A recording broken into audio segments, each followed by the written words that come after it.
Broadcasting to you live from the Orion spiral arm of the Milky Way galaxy, the solar system, planet Earth, North America, the United States of America, somewhere in between two formerly tariffed nations.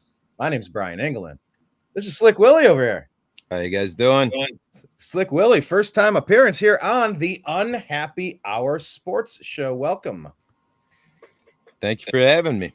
Am I supposed to call you William Murar? Am I supposed to call you Slick Willie? Am I supposed to call Nah. you Phil? William? You call me Bill, man. Bill. All right. Let me try to go with Bill.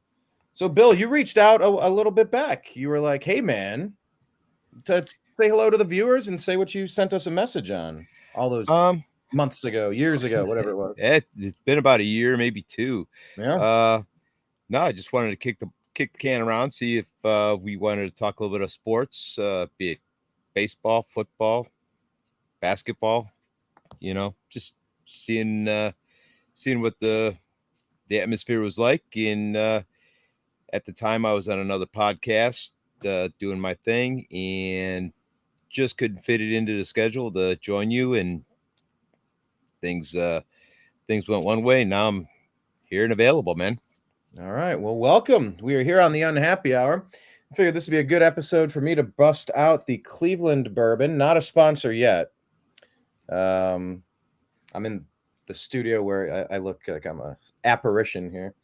So this is Black Reserve Bourbon Whiskey. Not a sponsor, but look, there are some episodes where the Unhappy Hour moniker actually makes a lot of sense. So I have old school, I don't know, was this 1970s Cleveland Browns single bar helmet, man? Yeah, the single bar, like the Lou Groza. So I'm gonna go ahead and pour a little bit out for my homie Myles Garrett, who said, "It's not me, it's you," and he wants to go. He definitely wants to go. This is a sad day, and we're gonna break down what happened on today's show. I'm gonna maybe sip on a little bit of this Reed's ginger beer. Also, not a sponsor yet.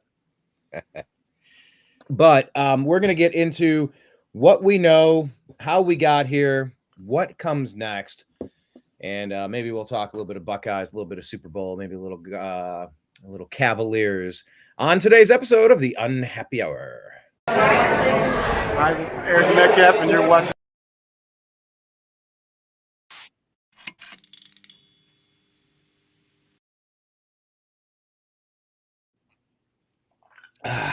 Cheers, everybody. Thanks for joining us for this special evening show.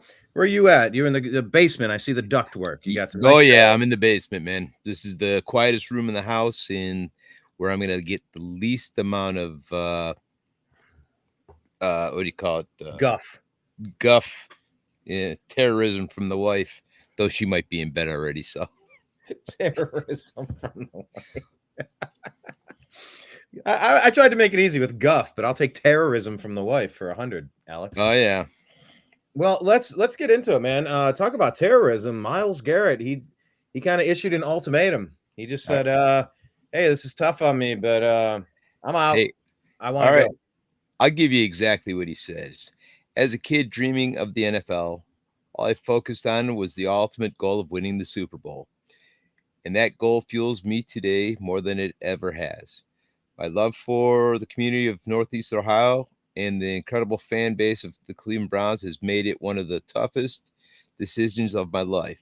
The past 8 years have shaped me into the man that I am today. While I loved calling this city my home, my desire to win and compete on the biggest stages won't allow me to be complacent. The goal has never to go from Cleveland to Canton. It has always been to compete for and win a Super Bowl. With that in mind, I have requested to be traded from the Cleveland Browns. Myles Garrett. Damn, Bill. Damn. And he used the exact same words of Andrew Berry. Andrew Berry, the guy that blew up this team, wasted the prime years of Joel Bitonio, Nick Chubb, Denzel Ward, Myles Garrett, all to trade Baker Mayfield for that bum Deshaun Watson. What do you make of the fact that Andrew Berry was the Browns general manager was just out there saying, our goal is for him to go from Cleveland to Canton, and this is a direct Yeah, I know. reply, rebuttal, response, rebuking of that. I mean, took his exact same words and said, "Thanks, but no thanks." Yeah, no. My biggest thing on this is Barry basically made his bed and he's got to lay in it. We're going to go back to making that trade. He and Haslam wanted what they thought was going to be the instant we're going to be in the Super Bowl mix. I looking at it even before it happened, I didn't think that it had the potential that everybody was hoping that it would be.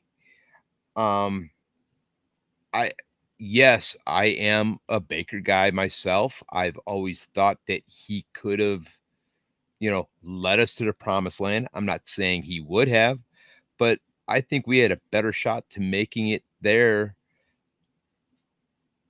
within these past 3 years, 4 years that we've had to deal with the mess of Deshaun Watson. And I'm just at a loss. I mean, I'm almost, I'd be willing to say is this the result of him wanting to be traded? Is it a consequence of the Watson deal? I mean, that's my biggest question. And for me, I think it is. I mean, that team, I mean, Deshaun Watson has no presence in that locker room that's positive. I mean, I've not heard a single player say, yes, he's our man. Let's go do this. I mean, I saw better play out of the offensive line week 1 when Jameis Winston started. I mean, it seemed like they wanted to move forward. They wanted to play hard. They wanted to play hard for a guy that, we knew what we were getting when we got Jameis Winston. But they were willing to play hard for him, and that was it. I mean, I never saw them put that effort forward for Deshaun Watson. Even Watson, set Watson aside. Myles Garrett's out there playing. All these players are banged up by week 17, week 18 with the bye. They keep running out there that bum, Dorian Thompson-Robinson. Look, I think Kevin Stefanski, he always outthinks himself and tries to be the smartest guy in the room to the detriment of the success of the team. Now, I get every other year he seems to, he made the playoffs with 5 different quarterbacks. He's such an amazing coach of the year. Yeah, but look, he didn't draft Baker Mayfield. He didn't want Baker Mayfield. Andrew Berry felt the same way. That was a Dorsey holdover. They wanted to put their own unique stamp on it instead of working with the 2-time Pro Bowl quarterback that just threw for 4,000 yards, 45 touchdowns, and took his team to back-to-back division championships. It's in a crappy division. There's still championships, and he still took them there. And they tried to be smarter than everyone else. They were so smart, they didn't re-sign Joe Flacco. They were so smart, they couldn't make it work with Baker Mayfield. And they tried to make us judge Baker like, he's not worth it. He's no good. Look how he played this year. Yeah, with one shoulder. Reminded me of a Monty Python skit where there's somebody out in the woods. 'Tis merely a flesh wound. Down one leg, lops the other leg off.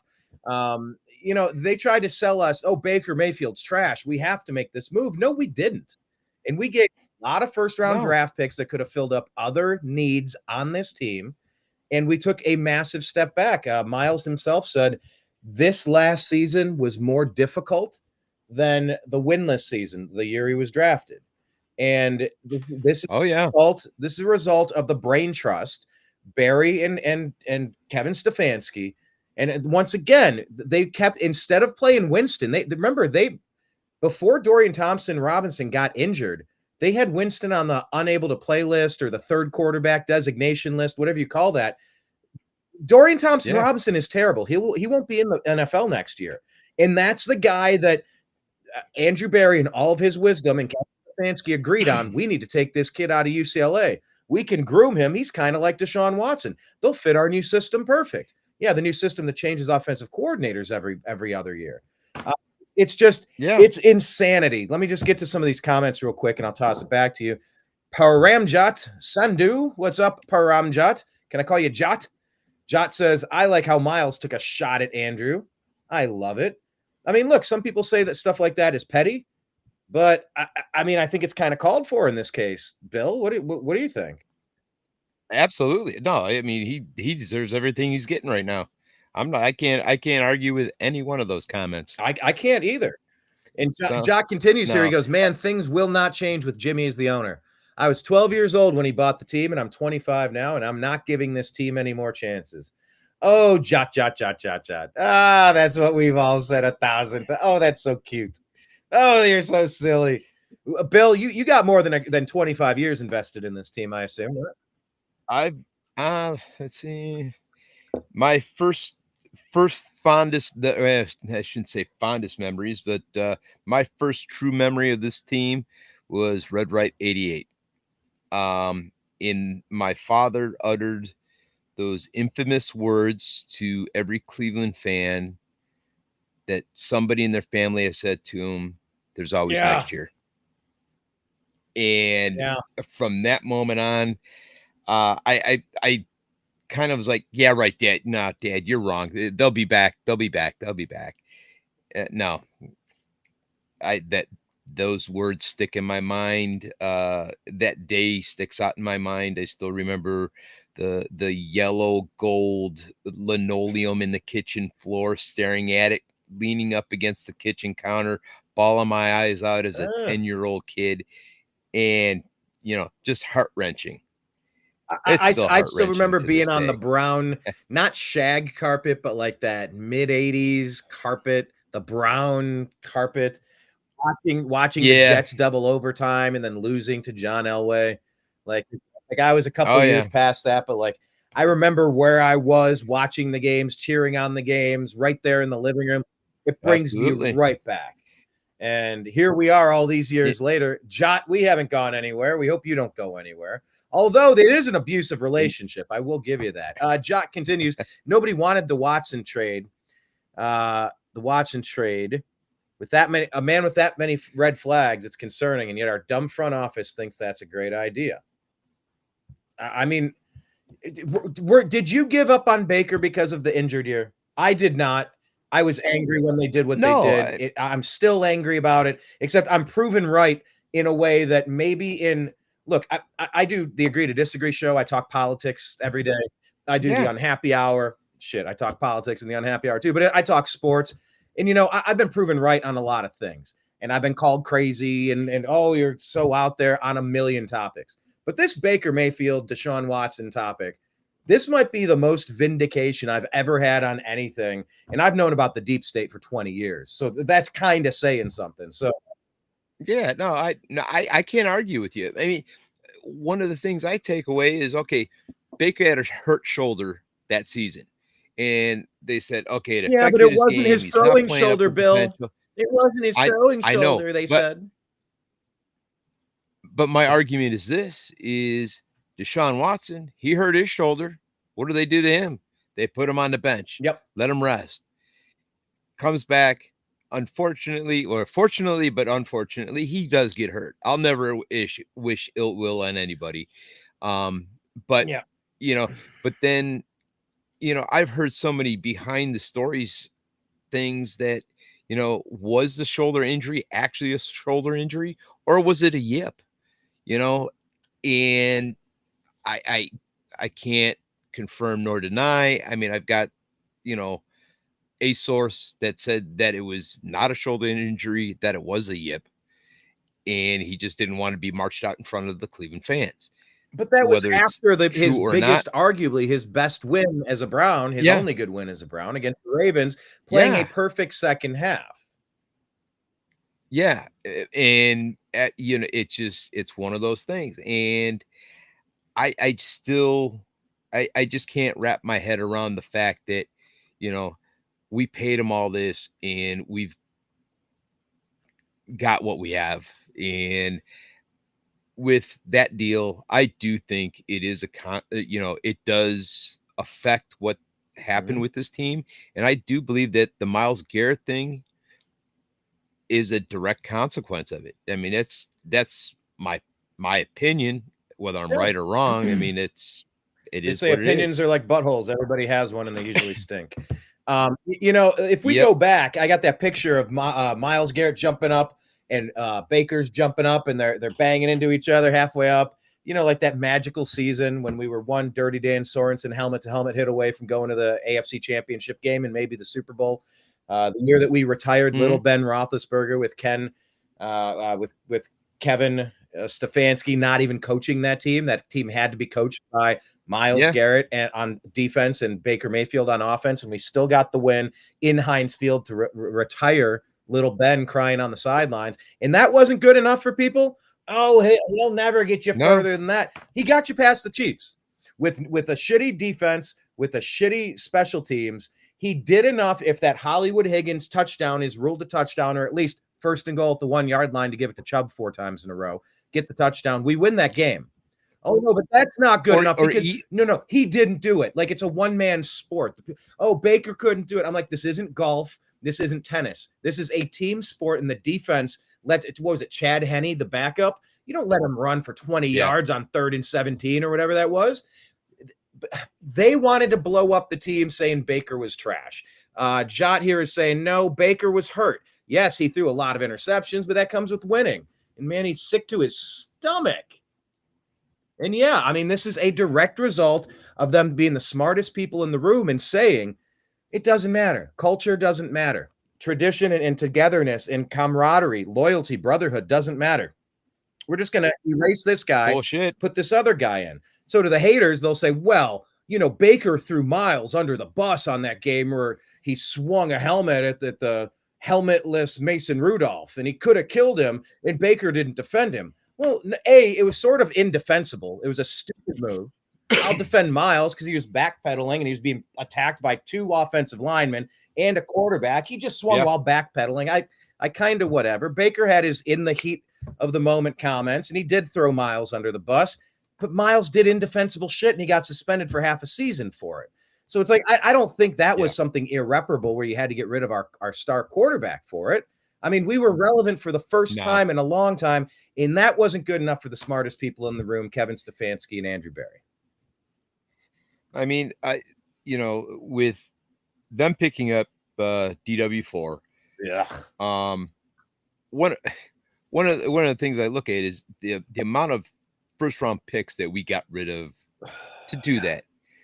And you look at a style of offense that they wanted to run. I just look at the first round pick that we gave up to get Deshaun is they took CJ Stroud. CJ Stroud would have been a perfect fit for the offense that they want to run. I think technically Stroud came from the Texans pick, but then they had won a couple picks after that. But but we were ahead of them in the picks. So I mean, it wouldn't have mattered. We could. I mean, the potential for us doing that was there. I mean, see, I mean, it's just frustrating to think about it, having given up so many of those picks. And not only that is on top of that, with all the picks that you forfeited, how we could have built parts on this team, like get that functional left tackle. What a swing and a miss from Andrew Berry on left tackle, by the way. Could have had Tristan Wirfs, could have had a bunch of solid players. Oh, yeah. Another defensive lineman to line up opposite Myles Garrett. Just throwing that out there. Or, getting another quarterback. If they didn't like Baker, let him ride out the length of his contract, get another quarterback and bring him in and go from there. But I mean, you completely dismantled the team by getting rid of their offensive leader and, pickups like, can't think of his name. What position? Giants wide receiver that we Odell had, Beckham? June. Yes. picking him up. He Baker only got good when he got hurt. I feel like the story was that he was freestyling out there and he wasn't really running the right plays. Baker is a timed quarterback, a rhythm quarterback, 3-step drop, 1,000, 2. Like he knows his progressions. He'll make Hollywood Higgins damn near an all-star because Higgins knows to go in the right spot at the right depths on the right plays. But but Odell, look, I'm running around, I'm wide open. Baker's like, I don't know where the fuck to look at you. Like all my linemen are above my head. If I don't know where you're going to be, I'm not throwing you the ball. I think that was kind of the frustration there. Some of that got turned on to Baker. Like, oh, Baker sucks. Oh, look, Odell Beckham's dad released a diss tape. Okay, awesome. And look, when Odell went down, guess what? We went on a run and we went to the playoffs. Yeah, I mean, we picked up Amari Cooper. Give Baker Amari Cooper. Think about that. I mean, Higgins ran a route that he was supposed to run. Beckham, even from what I've heard in the past, he never ran crisp routes. I mean, he kind of, all right, well, I got to run a flag or I got to run a post. I'll kind of run it and, get open. He had athletic ability and was able to catch a near impossible pass. Isn't that what Deshaun Watson did at quarterback? He just kind of played street ball like he's on asphalt at 7th grade recess. Run around, Mahomes style, and then chuck it 60 yards downfield to DeAndre Hopkins. Just kind of like street ball. Yeah, and that's about it. I mean, it's over glorified college football where, hey, I'm going to throw the ball up. I'm going to have a speedster get underneath it and catch it. To me, that was Deshaun Watson's MO. And I never liked that style of play in a quarterback. I'd rather have, a quarterback like Baker, or Joe Flacco, where, okay, I know this guy's going to go 5 and out and throw it to him. He knows where the receiver's going to be. He's going to throw to a spot. He's not going to throw to the player. I mean, yes, quarterbacks do throw to the players, but most of the time it's a spot that they're throwing to. It's timing, first read, second read, third read. And then if I don't have it by that 3-4 seconds, I got to take off downfield or else I'm going to get crushed in a sack. Like your internal clock is ticking. You have to know where to go. And I mean, Baker took off as soon as Beckham was done. Yeah, and a good comment here from Jod. He's saying the guy that ruined this team, the one man that really did it, he lives in California, and that's DePodesta. That's the Moneyball guy. And it's just you can remove a player, you can add a player, and just now we're going to be in the Super Bowl because look at these stats. He was a Pro Bowler. He threw for 4,500 yards. It's like, but is Watson smart enough to run the Stefanski offense? I don't know. He never struck me as a smart guy. Maybe he's a genius. I get pushback. I do a show called Strictly Football with Mike Barra. I do it on Thursdays at 5 p.m. Eastern. If you've never seen it, he's one of those Ancient Aliens guys. He's a funny guy. Yeah, he was on Coast to Coast the other night too for an hour talking about the moon and the Kennedy space program and the aliens, and it's cool shit. But I with the Browns and DePodesta, let me get back to DePodesta. The smartest guys in the room and just moving players around. Mike always thought that Deshaun Watson was a really smart player. He's listened to him talk. I'm like, are you sure you're talking about the right player, Mike? But he always struck me as a dumb guy. When he had all that offseason and he came in, he was playing like a dude that didn't understand the playbook. It was like he was trying to speak German, trying to speak French, trying to speak Russian, and he had no clue how to speak out there. And so I'm going, well, if you bring a guy in and he's good, he's fluent in German, why aren't you running the plays in German?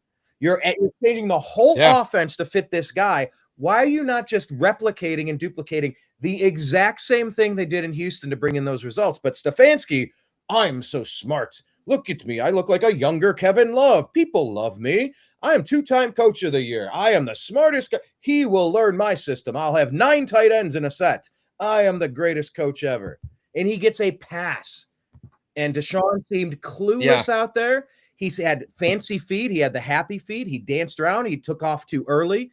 He was playing street ball on asphalt at recess in 7th grade. That's exactly with a Nerf football. Absolutely. He didn't know how to run the offense, and we looked like shit. And remember, Kevin Stefanski wasn't even playing Deshaun Watson in the preseason. Oh, no, we don't want to risk an injury. How about you risk coming out and having a shitty season that's going to cost you your superstar player, Myles Garrett? How about you don't come out and shit the bed? I mean, is that too much to ask? Yeah, no, I agree with you. No, I mean, I look at it this way: is if Deshaun was such a smart quarterback, how can Joe Flacco, who had never seen a playbook, come in That's a good a point. week? How did Baker Mayfield in 36 hours go to the Rams and go 98 yards with no timeouts to do a come from behind victory? Because they're smart and they know the system. Because they're smart and they can adapt to the system. Because they have a football IQ.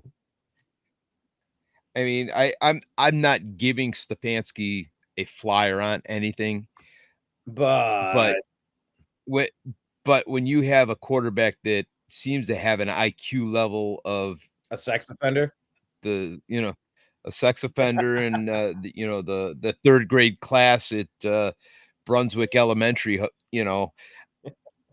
you're not gonna have a player that's going to adapt to the situation. I'm just calling it like I see it. And I mean, with that, he destroyed the culture of this team. I mean, everybody talks about, how they wanted him for his skill and stuff like that. I mean, he came with so much baggage. When you got him with that much baggage, we should have got him at a discount. Instead, we paid double premium. I feel like we were bidding against ourselves. Oh, they say the Saints wanted him. Oh, they say the Falcons wanted him. Yeah, maybe. Or did they get us bidding against ourselves? I tend to want to agree with the others out there that we were bidding against somebody. But the thing that I think the Browns exploited, and I don't think we will ever see again, is a fully guaranteed contract. Because I mean, that was I think when the Browns came out and said, "Hey, we will give you all of your money." He probably, he had a shit grin from ear to ear going, "Okay." That, to me, that's one of those ones. I'll throw it out to anybody, is if your boss says, "Hey, I'm going to give you all of the money that you're potentially going to earn with this company, every penny of it, I'm going to give it to you right now." In that thinking, I have no motivation to do any better than what I'm doing now. And heck, I got a hangnail. I think I'm going to hang it up for the day or the week or the season, and not have to worry about the repercussions of, well, I'm not working up to my potential. Like, I don't, and having the boss say that to me, I was like, I don't care. I've got all my money. It reeked of desperation because they so poorly handled the Baker situation that Baker pulled a Garrett and goes, "I want out of here. I love you, Cleveland. I don't know what's going on here. All I did was play through an injury the whole fucking year." And like you said earlier, well, what did they do when Deshaun? Well, they rested him. The Baker haters will go, "It was Baker Mayfield because it was his contract year. He demanded that he play. He brought in his own doctor to say that he could play. It's his fault." I said, you're gonna tell me, you want to tell me, Baker haters, that you're gonna fault the guy that's gonna give everything and take every injection imaginable and fight through God knows what pain. I've had a torn labrum. They are hellishly painful. And as soon as you start feeling better, someone tosses something your way and your reflex goes to catch the pepper shaker that's fallen off. All you have to do is move your arm and you are back to the most insane pain that you had when it was injured originally. Yeah. That's what he had the whole year. The adults in the room would have brought Baker into the coach's office and said, "Look, kid, I appreciate your toughness, but look, we've given you 2 chances now. You don't have it, kid. You're giving everything you have, but you're not the same player. I know you want to play. You want to earn the contract. This isn't the year. You don't have it. We're going to go another direction. We're sitting you down for the remainder of the season. Despite you can bring in 5 different doctors. We're not listening. You need to get this surgery so you can be ready for next year. And we hope we can go back to the playoffs next year." That's all I have to say. We'll see you next year, kid. They weren't adults about it. Instead, what did they do? I swear to God, it felt like Kevin Stefanski intentionally single team JJ Watt. So what did he sack him 6 times in that final Steelers game in a Browns uniform? I think they were trying to get Baker Mayfield hurt to prove a point. Yeah, I'm not going to argue that. I'm not going to debate it, but I mean, I'm also not the fly on the wall inside of the locker room, you know. Well, the fly on the wall, look at this thing at the bottom here, what Jot said. Kevin Stefanski couldn't deal with Baker, but according to that article that just came out on ESPN, I think it was, what was it, Jason Lloyd? They wouldn't call out Deshaun Watson during the film review. They would let him get away with everything and wouldn't criticize his fragile ego for some reason. And the other players, Myles Garrett included, are going, the fuck is this? He's all over. He's erratic. He needs to be corrected. Coach is just letting it slide. But then as soon as Flacco or a different quarterback, Winston came in, he was all over him on every single play. I know. Yeah, I was just going to say, I mean, they say that, you know, they were treating him with kick glove, but yet Jameis Winston goes off, has a bad game, and all of a sudden, you know, he's criticizing and critiquing the quarterback in front of everybody. And he couldn't do that with Deshaun in the room. You know, what the fuck? Yeah. It makes no sense. I mean, I go back to this, you know, because initially we were talking about the Myles Garrett, you know, asking for the trade. Yeah, and we're so far afield because we're talking about Baker and Watson, but why would Myles want out? It's because of this clusterfuck created because of the quarterback situation. Yeah. Make no mistake about it. That's at least half of the story here. That's at least half of what's going on. And I if it were fans, for the fans and for the city, Myles would be staying, but he's going to be gone. I mean, I love him. He's a true Pro Bowler. He's got a heart of gold. I've heard of many people that have dealt with him that say, you know, he goes the extra mile, no pun intended. Oh, you mean like when he flipped his cut? Yeah. But I mean, he's just a genuinely good person, and he gives to the community. And if it wasn't for the bad juju in the locker room, I think he'd still be around. And if they were willing to, you know, put people on the field to at least be competitive, I don't think he'd be leaving. But I mean, at this point, I mean, I look at, you know, all these different articles that I've seen coming out, and, you know, who they're potentially keeping and who they're potentially getting rid of.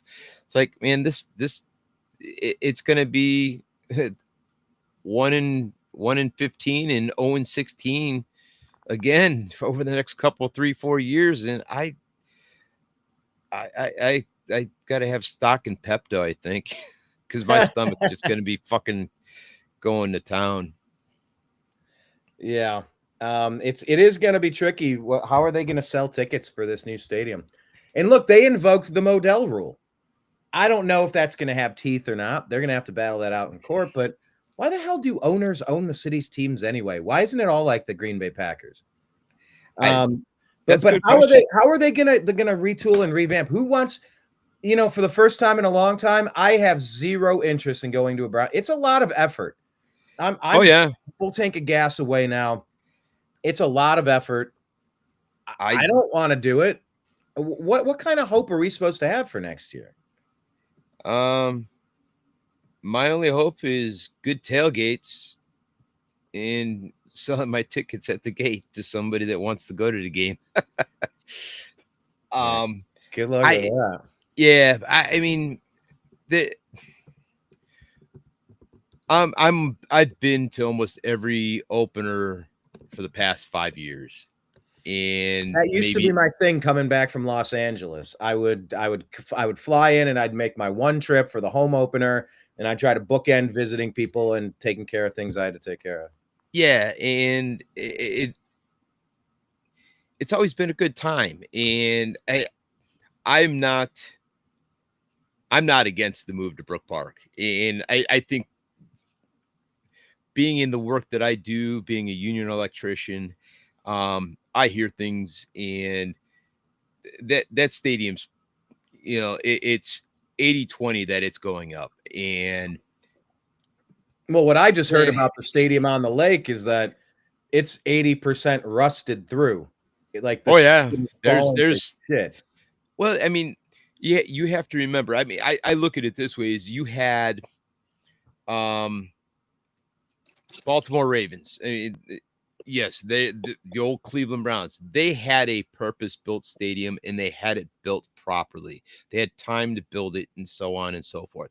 Houston Texans. They had a stadium built. Just look at all the big stadiums that have gone up recently. They planned for it. Cleveland, hey, you're getting very shotgun wedding kind of. I mean, we gotta hurry up and make this work.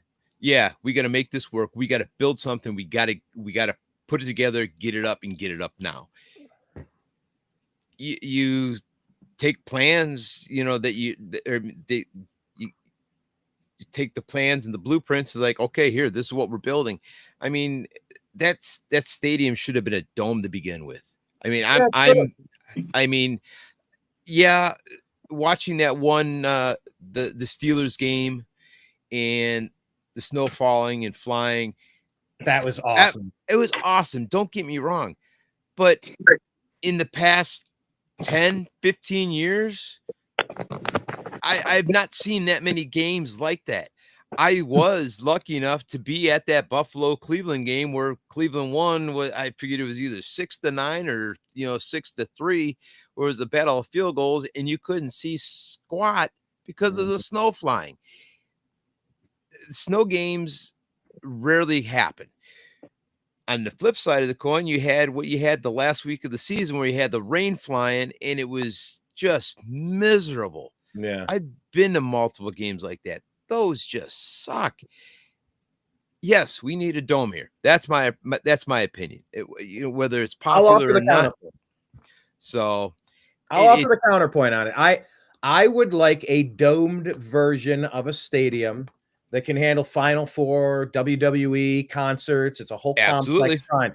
But it's mandated that during football games, the top of the dome is open. Now, I envision a top of the dome that essentially only opens right above the playing field. And so the fans are covered and have some sort of heating or some sort of cooling, some sort of temperature controlled environment, but let them get doused with rain, let them get doused with snow, and you close it up for your Kenny Chesney concert. One shitty Kenny Chesney concert, says Mike Polk Jr. But design like that, wasn't that the old Dallas Stadium, though? Make the old new again. Something like that. Like, I could envision best of both worlds with the stadium. Let me pause for a second and bring in Sal. Sal is joining us. How are you, sir? Little under the weather, but I'm here. Well, welcome. Thanks for joining us today, sir. Yeah. We got Jot in the comments. Dude's 25, became a fan at 12 years old, and when Jimmy bought the team, and he can't do it anymore. Of course, he will keep doing it, but he's over it. He's just exhausted with this lousy product. He says, I won't ever give up on the team. I'm like the rest of you guys. I'm sick of this team, how bad they are. Sal, let me just go to you real quick. This is Bill. This is Sal. Sal's been on. How you doing, sir? The T-Dam show with us for a long time. What we do? We're doing an 11-11 show for a while there. Right. But yeah, you're a longtime fan. You're living in Georgia currently, military guy. But we're talking about Myles Garrett, but we're kind of, there's so many angles to unpack on this. We were at the Dome, and how's Jimmy going to sell tickets? Like, are they really going to have to tear this thing down to the studs and renovate the entire thing again like we did on the winless season? Is that really what we're facing? I want to say yes. I think the smart money is on yes. Okay. It just makes more sense for them to do something like this. What I don't understand is how people think that this is something that we would be able to maintain. For what happened with the Deshaun Watson debacle, you have to do it. You just have to. You put yourself in the hole with all those picks, and then on top of that, the guy is not going to play, and he just was the worst decision ever made. The NFL hates the Browns for making that, hate the Haslams for making that decision with Watson, which cornered the market for the QB. And so because fully guarantee a contract, you mean? yeah. And because of all that, we have to trade Myles. We have to. We have to. That's the only thing that we have that's worth anything. He wants to go, let him go.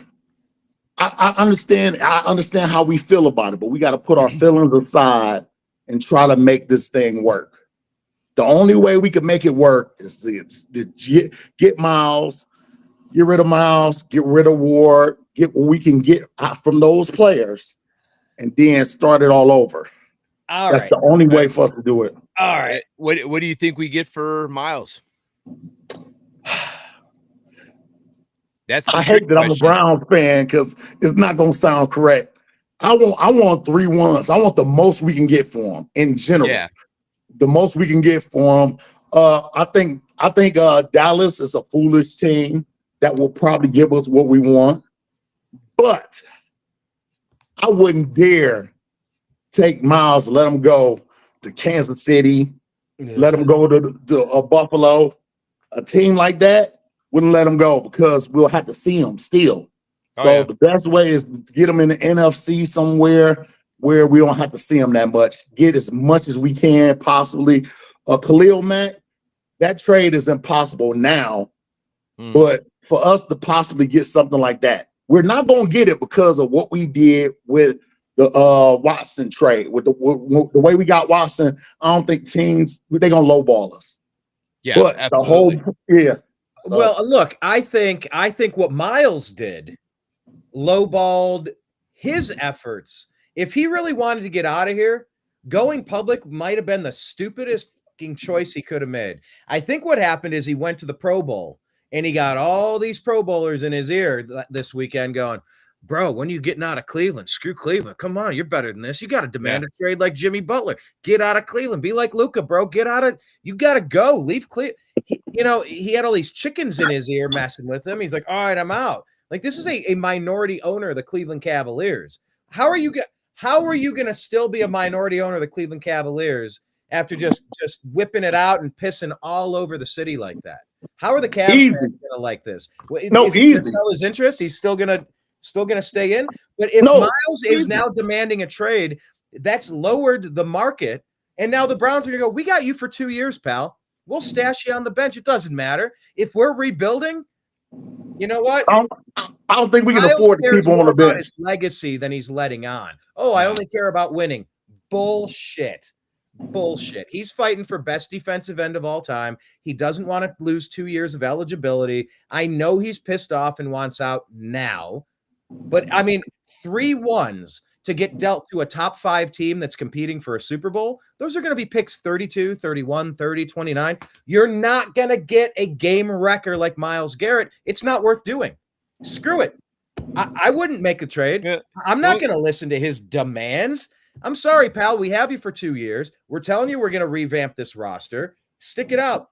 We're not getting rid of you for peanuts. I mean, what would it take? At least 3 first rounds, at least 3 second rounds, 6 picks. I'm listening with because they're going to be shitty picks if he goes to a contender. So you need 3 ones, 3 twos. We're talking 6 picks for a player in his prime, maybe the best defensive end of all time. I'm not giving him away for peanuts. And Myles just tanked his own efforts with the trade by letting people know, hey, the Browns are going to be desperate, lowball him. Guess what, pal? You might be riding the bench the entire season. Let's see when you start chomping at the bit, saying, oh, my stats are failing. I can't be defensive player of the year this year. How am I going to re-sum? I think it's going to get to him. I wouldn't do it. I don't know. Bill, what say you? I'm listening to you guys. I think there's a part of me that says he's going to be traded. And I think that 3 number ones would be an optimistic, bare minimum. Well, I'm Because we're just saying saying, picks 30. yeah. Well, I get that. He doesn't want to go to Dallas. He wants to go compete with the Eagles, the Bills, the Chiefs, the Lions, probably the Lions. I think if he lands anywhere, my guess is he's in Detroit. That's my take on that. But I think that's Ken Dorsey again, by the way. Yeah. My take on it is, I think we'll be lucky if we get 2 firsts, 2 seconds, 2 thirds, and a whole mishmash of 5, 6, 7, 8, 9, 10, 11, 12. That's my take on it. We right at this point now, our front office has a proven track record. They can screw up a wet dream, and they're not going to be able to get the maximum potential they can from a trade with Myles Garrett. There's no way we can get an equivalent trade value there. Oh, There's no. It doesn't exist. It doesn't exist. So there's no team with the ammunition to give you something. Now, maybe you include a player that's, a player option coming up, and they try to do a resign. It's like, okay, Amari Cooper's not going to sign, and you're good at picking the players that aren't going to re-sign in Dallas, or they're not going to. Then we'll bring them in from Denver, and then give you the bigger contract, and then you can be the one here. We'll believe in you and try to. There might be players involved. I don't think there's a way we get this done with just straight draft picks. I think there's got to be players in their involved. prime, but kind of Luka Doncic. Maybe they're fat and lazy, and Mark Cuban's moved on from you, so you take in the unibrow instead. I mean, that was a trade that hardly made sense. But I mean, look, crazy trades happen all the time. But I don't know. I'm not in any rush to get rid of Myles right now. He's frustrated. We're all frustrated. But I want to get rid of Barry, Stefanski, and DePodesta.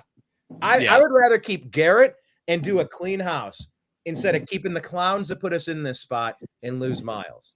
But like I keep on telling you, I think you're looking at Brian, you're looking at it from the wrong vision. I think it's our owners that are doing this. I don't think that DePodesta and AB and and Kevin Stefanski are the ones that's doing this. I'm trying to tell you, whenever an owner goes to a crackhead and the crackhead tells them, "Yeah, get Johnny Football," and you get him.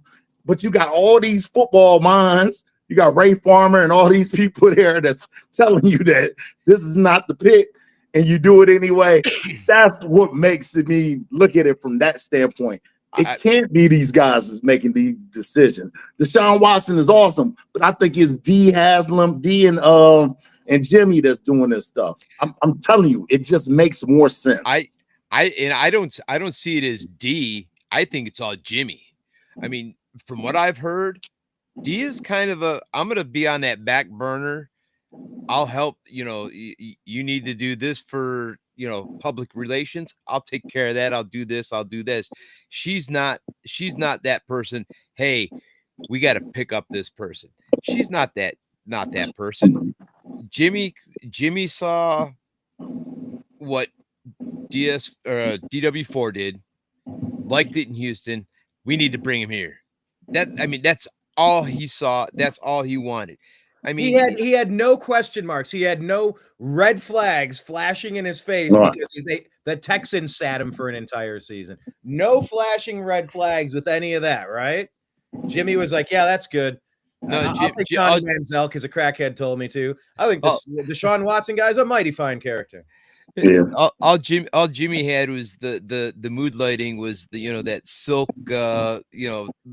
piece of cloth thrown over the light, to set the mood lighting, and he got confused with the sense of body lotions and stuff like that. Yeah, he had the rose-colored glasses thing going on. Hey, let me go to Jot real quick. What's up, man? How are you, sir? I'm good. How are you guys? Living the dream. Where are you joining us from today? Are you in Cleveland-ish? Yeah, I'm in Cleveland. Yep. And you said you're a 25-year-old man who's been rooting for the Browns since you were 12? Yep. You're the youngster in the group. Welcome. Bless your soul. Hey, all my life, this team has been complete garbage, and I've been rooting for this team. So Well, we weren't garbage with Baker Mayfield when we retired little Ben Roethlisberger, right? That was a good season. Yeah. We weren't always bad, but they decided to blow up that good thing. Baker wasn't good enough for him. You know, like it's like you're in a solid relationship with a 6.5 or a 7.5, and you just think, you know what? I saw a supermodel out at the club the other day. I'm going to go for that.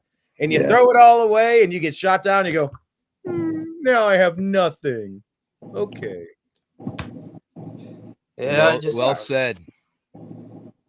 So, John, what do you make of this Myles Garrett situation? What if you're the general manager now, Andrew Berry? You just got put on blast on that thing, saying, "I never envisioned going from Cleveland to Canton. I want to go win a Super Bowl," and that was directly responding to what the general manager for the Browns had to say. What do you make of all this? I mean, it's Andrew Berry's fault to begin with. I mean, we went and got this guy that we don't need. We had a perfectly good quarterback in Baker Mayfield, and we want to pick a guy with all kinds of red flags. Like, it doesn't make sense to me. It is tough to understand. And look, Sal is saying we got to make the trade. Bill is saying, hey, look, let's get what we can. Let's go ahead and make the trade, and we're going to kind of bottom out and rebuild again. What do you do if you're the GM? I mean, imagine at this you're point, you and not a stupid GM like Andrew Berry. Imagine you're you. How do you handle this situation? I mean, Myles is upset, so I mean, I'm gonna have to see what I could get for him. I mean, he's 29 years old. He's not getting younger, so. This is kind of true. like that hot girl at the club. She's not getting any younger too. We're going back to that analogy as well. What do you think would be the minimum you would accept? Because Myles is saying he wants to go play for a contender. That means that you're going to get back a first-round pick that's going to be 32, 31, 30, 29, 28, 27. This is hardly the surefire top 5 pick to like hit a couple of these and totally revamp the franchise. What would it take for you to say, we're going to get as much fair value in return on a trade? How much would it cost? Honestly, I would probably look at the Patriots and get their first pick this year and next year. 2 first-round picks from the Patriots you'd be okay with? And like probably a player or two and probably a second or third round pick, but I mean that's all you could probably get. I mean, what reporter was it from ESPN? It was Diana Jason Lloyd, maybe. I think it was Diana Rossini. She said something okay. like, "We can't get more than like 3 first-round picks." So I'm just seeing how like it is. Yeah, Myles Garrett's don't show up in every draft. That's for sure. Like it's just going to be almost impossible trying to figure out what do we do next, and what other moves are going to happen. I mean, we're done with Jed Wills. He's out. God. Yeah, I seriously thank God with Jed Wills. Batonio, he was considering retiring. Why would he come back to this train wreck? No. I don't know. I'm struggling to find the vision forward. What do we have at running back? Nick Chubb? Nick Chubb is not the Nick Chubb we used to have. Is he going to come back and be he's not a spring chicken either. Denzel's great when he's not concussed, which is every other game because of his playing style. I don't even know what blocks we have to start with. Sal, what were you saying? No, that's what I told you. We got to get rid of Ward. We have to. We have to get rid of Ward, get a second round for him. We have to really be very strategic with what we do, but we need to get something back. I think that's the Watson put us behind. If you think about all those picks for Watson, that's what put us behind. And hindsight is 2020, but think about we got those picks, which we probably wouldn't hit on as many picks as the Houston Texans did. But my point is, if we hit on the picks that we're supposed to hit on, this will be an awesome team. Even with Baker, even though I think, like I said before, I keep on telling you about this Baker thing. And you know where I'm at with Baker. I don't need to. That's not as Team Baker all the way. It's not He wasn't Stefanski's guy. I think somebody said that we can get JJ McCartney from Minnesota, and then get a couple other picks from Minnesota, and they can have Watson. I mean, not Watson. They can have Garrett. Yeah, they can definitely have Garrett. They have to take Watson as a condition. Oh shit!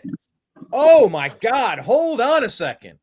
Any team that wants Garrett has to take on Watson as part of the contract. Make that part of the deal. Oh, shit. I just came up with the most genius idea ever. How bad do you want him? I would love it. Okay, Sonny. It'll never hey, happen, Sonny, but I like it. You the guy on draft day for the Browns, Sonny. What's his name? Oh, God. I think there's some brilliance to what I just said. Maybe move a couple players to make the money work. Man, come on. Yeah, I do. We still owe that man $70 million. Well, right. Nobody will take that. Man, just remember, if all goes right with him screwing up in where is it, Jamaica or wherever he was at, let's pray. Let's pray that we get the void out his contract for not following. I think Watson was in Miami, and I think he wasn't wearing a suit, but I don't know that they can prove it. There's no, you haven't seen the TikTok video of him? No, but they said there was months. Video it was done months before.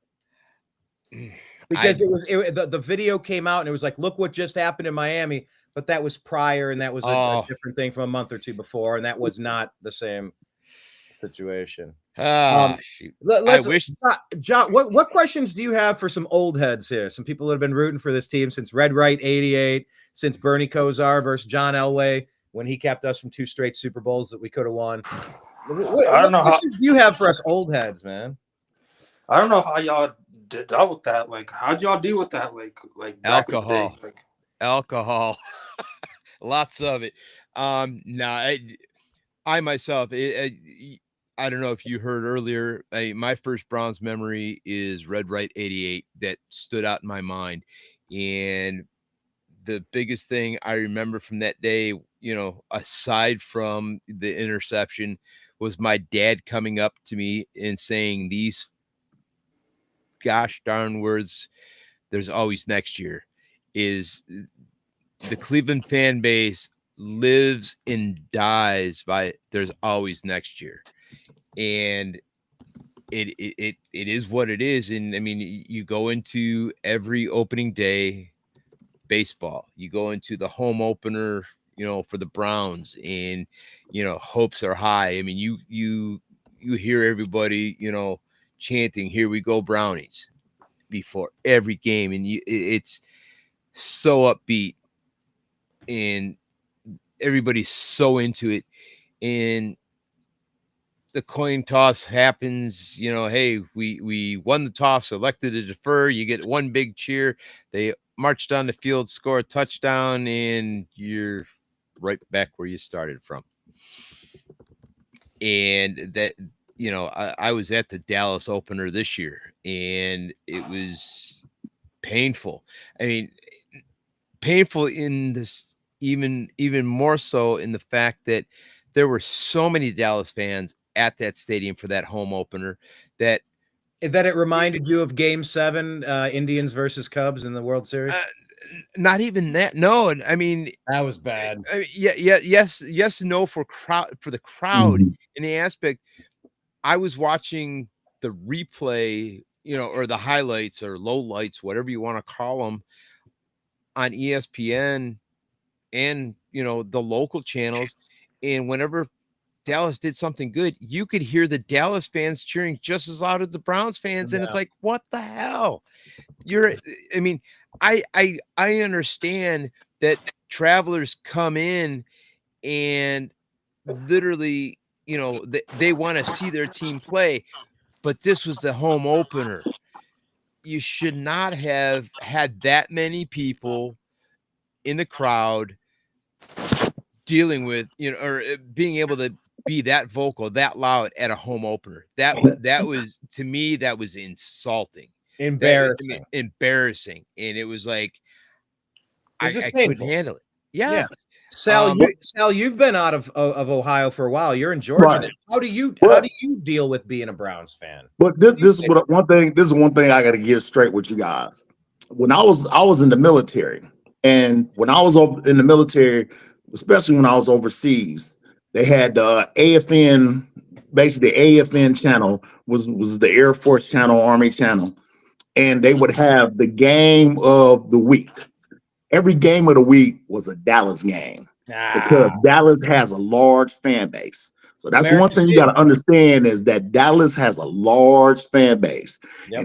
And just like we talk about how Cleveland is, Dallas is like that, but 10 times worse. So that's the reason why Dallas is the way it is. Even though they won in the 90s, they still was able to carry that torch on to the younger guys. And that's the reason why they are the way they are.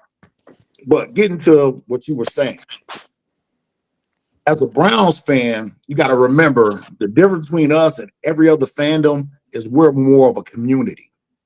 Mm-hmm. I live in Atlanta right now.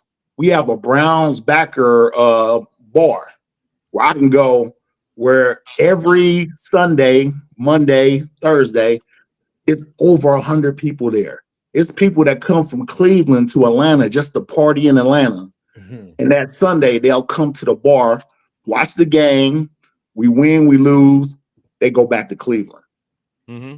We are a very unique fan base because we love our team and more or less we love each other. Oh, yeah. So that's what makes us different than anybody else. Now, what saddens me is this young man has never been around those teams that we had, where we had awesome players. That Baker year, that 2019 year, that was a playoff year. That was a really good year, and we got cheated by the Chiefs. But we still were competitive against everybody that we played against. We made the playoffs on a regular, and the teams that we beat, if you look at it like from like the 90s, 80s, we beat the best teams. During that time, Pittsburgh wasn't that good. So those are the things that we remember compared to this era that this young man is in, and towards he's been out on all that history. There's a lot of layers. He didn't have that. He didn't have that. The Seahawks was in the AFC. You get what I'm saying? So it's crazy to think about that. Yeah, Seahawks. Yeah, Seahawks were in the AFC. I think it was until about 2020, roughly around that time. Yeah. Actually, it was when they brought Houston into the league. That's when they moved Seattle over to the NFC, I believe. Right around that time frame. You mean the Titans? I'm sorry, the Titans, not Houston. Houston always there. They got rid of Houston for the Titans. I'm saying for the Seahawks Texans were in the AFC from 78 to 01, and they reverted to the NFC in 02. Yeah, that's about time frame and stuff like that. So, but Chuck Knox was the head coach, by the way. That's crazy. Chuck, wow. Chuck Knox. No, I mean, we used to be good, man. And what I put the link there in the description for you guys. If you raise your hand, have you guys seen the documentary that I made, Football Equals Family? Yeah. Sal saw it. Did you see it, Will? I've seen parts of it. I've not gone and sat down and watched A to B. So I think sometime around this time would be a good time to just kind of, last time we bottomed out, Jot, I flew back in from Los Angeles where I was living at the time, and I went around with Chris McNeil, Reflog. You may know him on X. And I followed him and his family, and he put on that perfect winless season parade, the parody parade and protest. And so I did a whole documentary, just like we were the winless team. And, we were essentially Goodwill Hunting, choosing the wrench. Why are you throwing a parade? Well, because screw him. Screw them. That's why I'm picking the wrench. We're going to have a parade for this. We're bad. We're going to be historically bad. Let's go. Let's call attention to this because we never want to go back to this again. And it's just astonishing that we went from having all of these awesome players in their prime to the window has not just slammed shut. I mean, it's rattled the foundation and knocked the shingles off. Bricks are falling apart. It hasn't been slammed shut. It's been boarded up and shut. We've been crack house. We've been crack house. We're a meth house right now. Oh, yeah. We're boarded up. The hazmat teams are here. Yes. But you did say, Jot, you're not going to leave us, right? You're frustrated, but you're not really going to leave us. Like my friend Mike, who I grew up across the street from, and he became a Packer fan, and he never looked back when Don Majkowski was their quarterback. Are you? No, I'm gonna stick to my Brownies to the day I die. So. Well, good. That's kind of where we are at. Are there any angles to this Myles Garrett trade request that we wanted to address that we haven't had a chance to? If we wanted to bounce and maybe talk a little Cavs or a little Buckeyes winning a champion, like at least we got the Buckeyes. They won a national championship. That was sick. Cavs have the best record in the league. We can talk about something positive on the way out the door. Anybody else have any final thoughts on the Cleveland Browns before I pivot? Let the Browns rape some other team like the Texans did to us. I think the cost would be you'd have to eat the Deshaun Watson contract. That would be incredible. That would be awesome, but it ain't never gonna happen. You know what that would be? That would be like Dumb and Dumber. You do something stupid, and then you totally redeem yourself. Like we could probably like be all in on Andrew Barry if he could make that trade work. This has got to be the greatest trade in all trades in the history of trades. They said, "Sir, how do you get rid of Deshaun Watson?" I said, "Merge him with Myles. Merge him with Myles, and then we'll be dancing, doing the YMCA." I want Justin Tucker. Yeah, I know.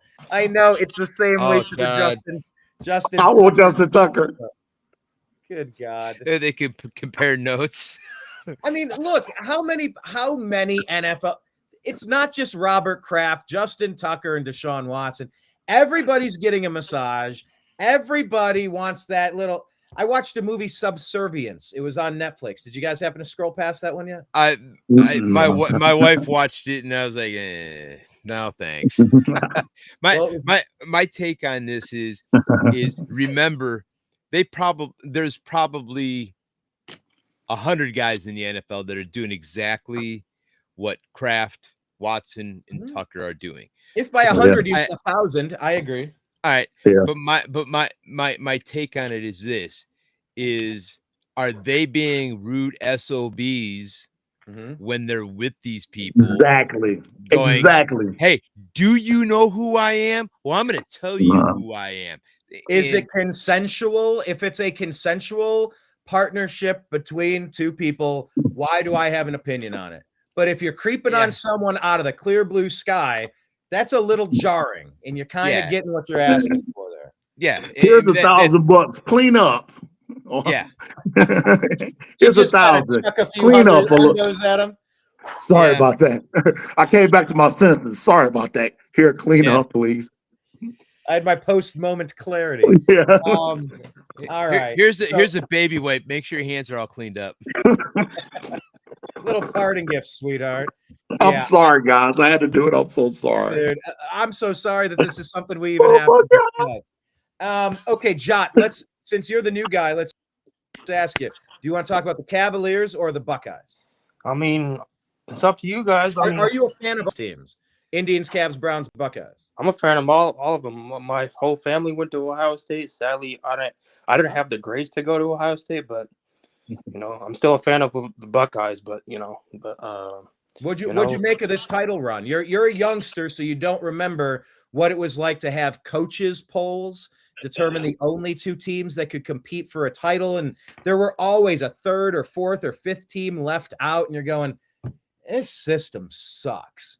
What did you make of this? Because this was the first year of this playoff system, and I have thoughts, but what were yours? What did you make of this? I mean, I think I love the system because without if we went the way we lost to Michigan, we would never sniff the playoffs. I mean, like the way we lost, and like it was pathetic, kind of. But then they redeemed themselves. Oh yeah. The run that we went on, Sal. What you being down in Georgia? Wait, where was the game played? Where was the championship? In Georgia. Yeah, that was your backyard, right? In the ATL? Yes. ATL, baby. Hey, for the nosebleed seats, $4,000. Yeah, I was hearing that. For nosebleed. Yeah, and I was hearing that there. I can't think of his name now. There's a YouTuber that does a lot of the college football stuff, and from his show is like, with our code you could get $100 off a ticket. I'm like, at $4,000, $100 off a ticket, it don't matter. Yeah, I know. Roll it up, enjoy a party gift. Like, what's that 100? Flick it out the window. Like, at that point, what's $100? Although the concessions are cheap in Georgia, right? It was at the Dome where the concessions are cheap. Yeah, it was at the Mercedes-Benz Dome. Yeah, yeah. Beautiful dome, beautiful. You know, I have this question now watching this run that the Buckeyes went on. I mean, look, those 3 games that they start off, Tennessee, Oregon, and then Texas. Texas. Look, in the Texas was a little closer, but those first 2 games, I mean, we blew the brakes off them by the end of the second quarter. Just absolutely trounced them. I don't think it with those 3 games. I've never seen a college football team, and this was a small sample size of what Ohio State did, but in any college football season, I have never seen a team beat 3 top 10 teams in back-to-back weeks like they did. I mean, hell, add Notre Dame, there's 4 in a row. Have you ever seen a run like that against any team? Ohio State became the first team in college football history to defeat 6 of the top 10 teams in the final AP poll. 6 of the top 10 teams in that run. We knocked them all. Yeah. Unbelievable.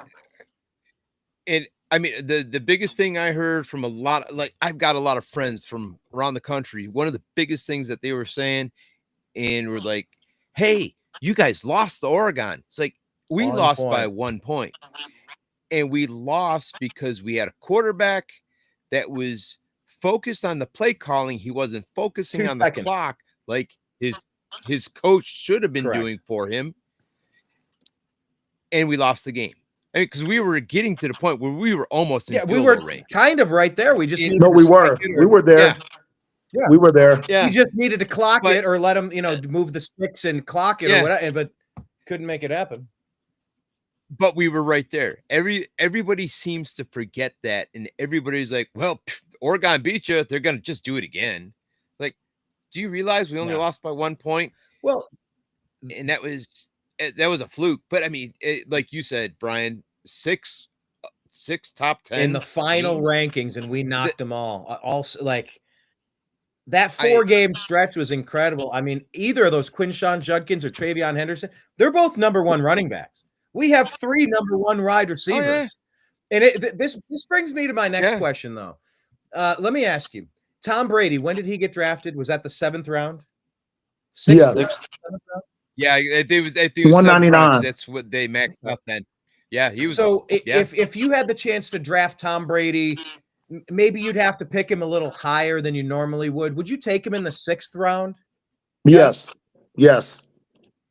But I mean, he's graded at a 7th round. Like, we're kind of jumping the gun, picking him too early. No. It's worth it. When it's up to that point, it's well worth it. All right. What if we took Tom Brady in the 5th round and we were like 2 rounds ahead? Still worth it. 4th round. Yeah. Still worth it. 3rd round. Wait a second. Who was in that draft? You got to see who's in the draft. It doesn't matter. You're on the right path, because what I'm getting at is, maybe Will Howard is the best quarterback in this draft, and maybe we should take him. He's the one that proved himself. He's the one that got it done when it counted. He's the one that he has the Baker Mayfield factor. Oh my gosh, he's not so mobile. Well, guess what? He got the big wins when it counted. No, he is mobile. He is mobile. Oh, he's a mobile quarterback. Why are he's built just like Josh Allen, by the way. Right. All right. Here's my take is he's a game manager. Right. That's the fancy. People don't want putting up 43 points a game. Manager.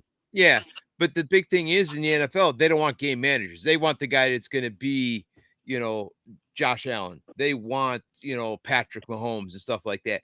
I'd rather I would take Howard as a game manager. He has a decent arm. He knows when to pull it down and run it if he needs to. He's a smart guy. We'll go back to our earlier conversation. He can pick up a playbook, read it, and get it and go. From Kansas to Ohio State, he figured it out. Yeah. You mentioned, is he, what round do you take him in? I'm also a big proponent of Jackson Dart. I think the Browns could take a Jackson Dart. In the aspect, we pick up Kirk Cousins as a stopgap to teach him. But I think Jackson Dart has got talent, to do that. And take that second pick and get a fucking left tackle from Texas. Hey, Jot, let me That's ask my you, opinion. what do you think about Will Allen, or Will Howard rather? Did he win you over? Do you think he's somebody that should be on the Browns' radar? And if not, do you have a favorite quarterback in this draft you'd like to see the Browns go after? Or do you think it's free agency or a combination? Well, I mean, I love Will Howard, but are the Browns really going to draft him? That's to be I feel like the Steelers would take him if we don't, and then he'll be the next Big Ben, and we'll go, why did we let our Buckeye go? We're so stupid, and then he'll be there for 15 years, winning 2 Super Bowls. Yeah, Maybe I mean, not, but I the worry Steelers have a history of drafting Buckeyes, and they've been turning it out great. Yeah, or Ohio players. Big Ben was from Miami, Ohio. Right. Yeah. So, do you have a favorite quarterback that's not Will Howard? If you're at number 2 and say they take, say they don't go quarterback, and both quarterbacks or every quarterback's on the board, is there someone you like that you think we could build around, or we should just probably start tanking and try to get the best quarterback next year since we're just going to suck for a couple of years? I mean, I think we're going to suck for a couple of years, but I mean, I think we got to take the best player available. And who do you have there? Who's your favorite out of Shadur, Cam Ward? I like Travis Hunter. Okay, so you can't see yourself jumping too far ahead to grab quarterback. You just take the best player, and you think that's Travis Hunter. Yeah, I think we got to reload our talent now, because this talent that we have on our team they're getting old and they're getting injury prone. That is true. Sal, what do you do at 2? Imagine both quarterbacks are there. I like Will Howard, but my heart is with Jalen Monroe. Jalen, well, because you're living down there, that's why. Yeah. You're in the same region. No. I like his game style. I think that he plays well with the play action. He plays in a pro style.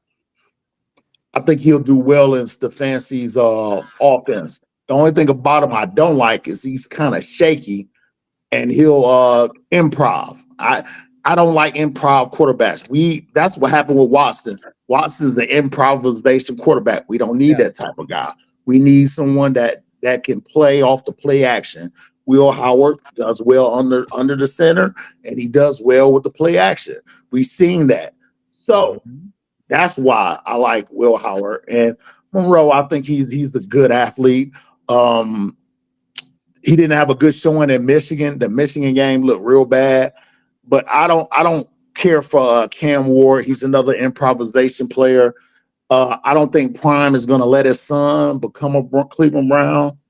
I think that Hunter's he's intriguing, but my thing is, what is he going to do? Is he going to play? Is he going to be? Defense, offense, he can't be a slot. He can't be a slot receiver. If we get him for defense, he has to be our number 1 corner. So how's that going to work out? We're not going to have him that long if he does both. We're not going to have him that long. So why would you pick someone that could possibly bottom out within the next 5 years when you can get somebody like Carter, who's supposed to be a generational talent? And now we need somebody defensive end to fill in, kind of hit reset. Right. So, that's why I say, in my humble opinion, with the second pick, trade back, get Carter, get some more picks, trade Myles, get whatever you're going to get for him, fill up the roster. We don't know what's going on with JOK. They said something wrong with the nerves, and people aren't supposed to come back from that type of stuff. So we need to do that. Yeah. We need to get rid of Ward, get somebody else to fill in that spot. Get rid of the other kid that was good 1 year. Get rid of him. Get somebody else in there. We need to reload. Houston Texans. That's what we need to be on. The Houston Texans type time. Get those players in there. Make it work. That's interesting, actually, with the Texans. I wonder. Look, we're back to Brock Osweiler. We paid for the second-round pick, ended up getting Nick Chubb. We overpaid. We took on Concha. We're just open dealing partners with the Texans. Maybe they would want to add somebody like Myles down there. I don't know. Maybe not. But, yeah, you're never entirely certain where the trade might come from. Bill, Never. what do you think? At number 2, imagine both quarterbacks are there. You're GM, and you're not a dipshit like Barry. What do you do at number 2? What do I do at number 2? I'm going to shock you here. I'm going for Kevin Banks from Texas, the left tackle. Start building an offensive line, or combination of trade down, build up draft picks. Kevin Banks might be there, say, 6 or 7, maybe. But he's going to be going quick. So maybe we slide back to where the Raiders are, one of these teams that are 5 picks back and get a couple of years of picks and maybe a player. I think whatever we do, it's going to have to involve a player they don't intend on re-signing. We're going to try to get them in their prime and sign them like the Cleveland Indians always did with Baerga, Bell, Lofton, Ramirez, Tomey. Like you get the young player, you figure out they have talent, you lock them into a nice midterm contract until they become super free agents. Then you got to let them go because you can't afford it unless you're Jose Ramirez. Okay, so you say left tackle. That would be the cornerstone to hit reset. Yeah. To me, they did it with Joe Thomas. They had some gains there. We were not a horrible team when we picked them at that point with what we had. And I think, personally, I think we need to build the offensive line before we even worry about a quarterback because Tim Couch. If you don't protect him, it doesn't matter who's a quarterback. Thank you. Yeah, exactly. That was before your time, Jot, right? Tim Couch? Was that like 2001? 99. No, he was drafted in 99. Yeah, he up until I think it was 2 years ago, he had the record for the quarterback put on his ass the most in a single season. He's also got a record for a nice piece of ass that he's dating. He's married to a playmate, I believe. Yeah, he is. Yeah. That was called a play on words right there. I wouldn't normally speak that way, but damn it, the joke was there. I had to take it. But yeah, Tim Couch didn't have any protection, and he got his ass kicked, and Kelly Holcomb and that whole back and forth. But and to me, I think I truly believe that if Couch were taken by a team that had an offensive line, he would have put in probably about 4 or 5 more years than what he got out. The Browns and subsequently whoever got him after us, got out of him. But he was beat down. He was on his ass so much that the goods just weren't there anymore. He was a decent enough player that I think could have been a better player if he was on a better team and had a better offensive line. But yeah, it is what it is. I could agree with that. And we do have a problem at offensive line right now. It used to be one of our strengths. And look, we got rid of somebody on offense, and that was our offensive line coach. He went to go coach with his son in Tennessee. And it made a difference. Yeah, it really did. Our offensive line. By the way, this is Tim Couch's wife here, Heather Kozar, playmate. So, good for you. Good for you. But anyway, okay. Final thoughts here. I just wanted to maybe pivot off of how do I get you off the screen? Not that I want to, darling, but I think I need to get you off the screen. Stop screen sharing. There we go. Distracting. Okay. That's the Browns talk. That's the Buckeye talk. What about the Cavaliers? Anybody? Start with you, Jot. How big of a Cavs fan are you? Because look, the Cavs are like we don't have the star power. Hey, there we go. What does that say? Is that a Champions 2016 shirt? Yes, sir. All right. Yep. Let's go. Okay, so what do you make of this newly rebuilt Cavaliers? We were okay last year. We got rid of Bickerstaff and brought in a new coach, and wow, Evan Mobley's developed, and we really should have 4 All-Stars. 4 is a little greedy, but Jared Allen deserves to be there. We'll see if there's an injury. Yeah. Fill it in, but what do you make of this Cavs team? Do you think we can go all the way this year? I don't know if we're going to go all the way, but I think Eastern Conference for sure. Mm-hmm. But Boston still scares I me. can't argue that one. Who scares you? Boston. Boston? They have Boston? pedigree. Yeah, Boston's Nah. real scary. Like, They get nah. Atlanta. You don't think so? No. see. No. I think Boston and Atlanta, I think, are the two biggest potential. No. Not the Knicks. No. No, Not the Knicks. no. But the way the Cavs are running the tables right now, I don't think there's going to be any. Not a 7-game series. Hell, Not a 7-game series. I'm trying to No. tell you. Not a 7 games, No. but I mean, yeah. Hell, I'm just going to look back to yesterday. 50 points in the first quarter. 91. 91 in the first half, setting a team Yeah. record. And That's an NBA record, but Half. Put up Right. 91 in the the first half. all right. I'm sorry. The first quarter, the 50 points, I think was Right. 6th on the all-time lists. So, but those were great numbers. So, No, I'm super amped for it. I guess maybe the biggest concern we would have would be coming out of the West. And it's just so weird. We got LeBron James, No. Kevin Durant, Cavs, and Thunder. Look, you want to talk about fumble? You know, they were sharing pictures of the Mavericks. They Luka, they had players, and they're all gone now. You think of the Thunder, the Harden, they had everybody, and Russell Westbrook, and they broke up, couldn't do anything. We're just talking about the Cavaliers and the mid The '90s. same GM is there. The same GM is there, too. And so this Sam Presti, right? Right. So Same he's the GM. reason. Can Jimmy Haslam offer him enough money to come run the Browns? Could it translate? Is there anybody else? We did that with Paul DePodesta. That's enough. That's enough. That's enough money ball there. Is there Yeah, anybody else in the West that we would be concerned about? Is there any other than the Thunder? Dallas. Big Dallas with AD? Dallas is scary with AD. Are you serious? Really? Very Stay scary. healthy. He'll be fine. He's it's going from playing center to power forward. That's his natural playing. They got Lively and Gafford playing center. They got him at the 4. They got Dunwitty at the 3. They got Clay at 2, and they got Kyrie at 1. Think about that. That's a heavy team.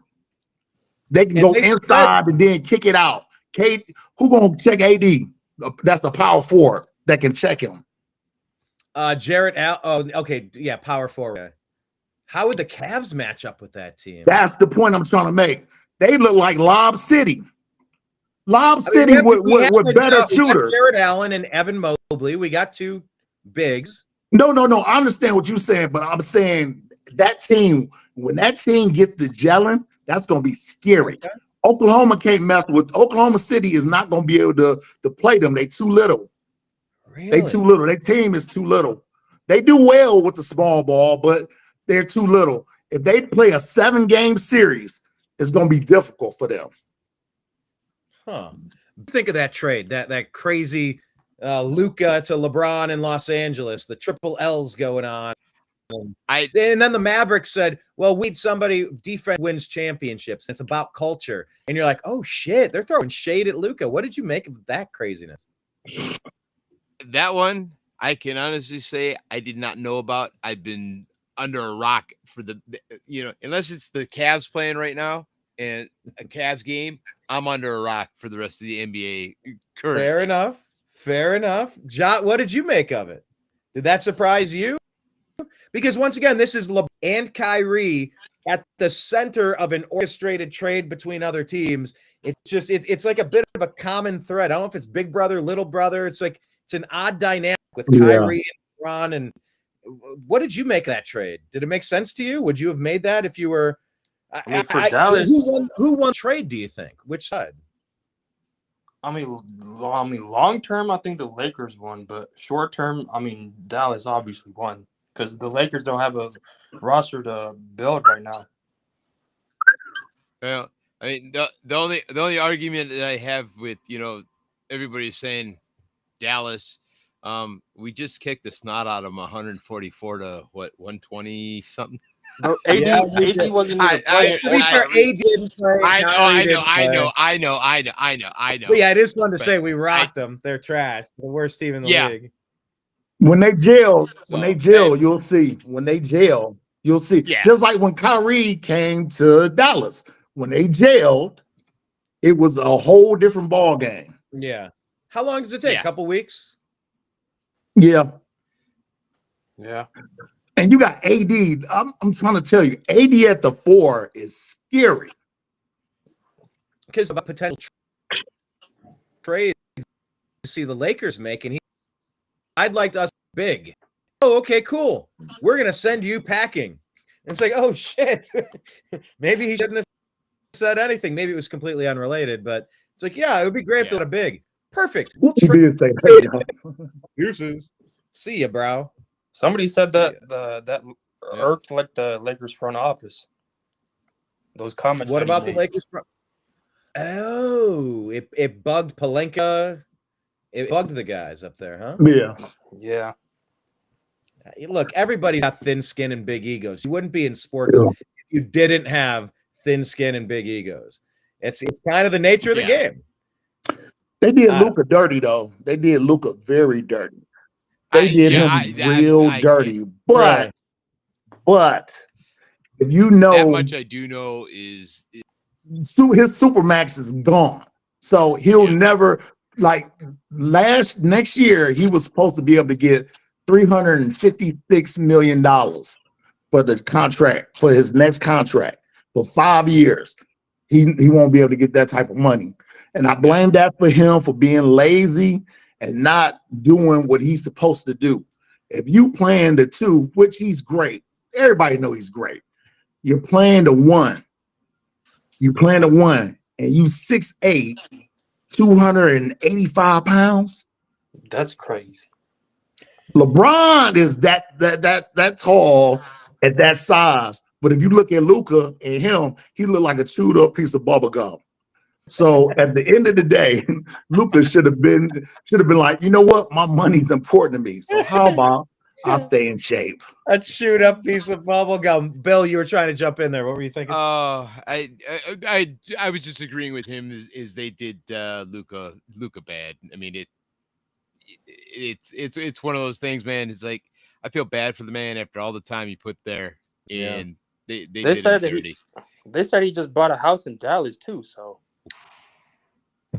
that's a good investment. It's tax free.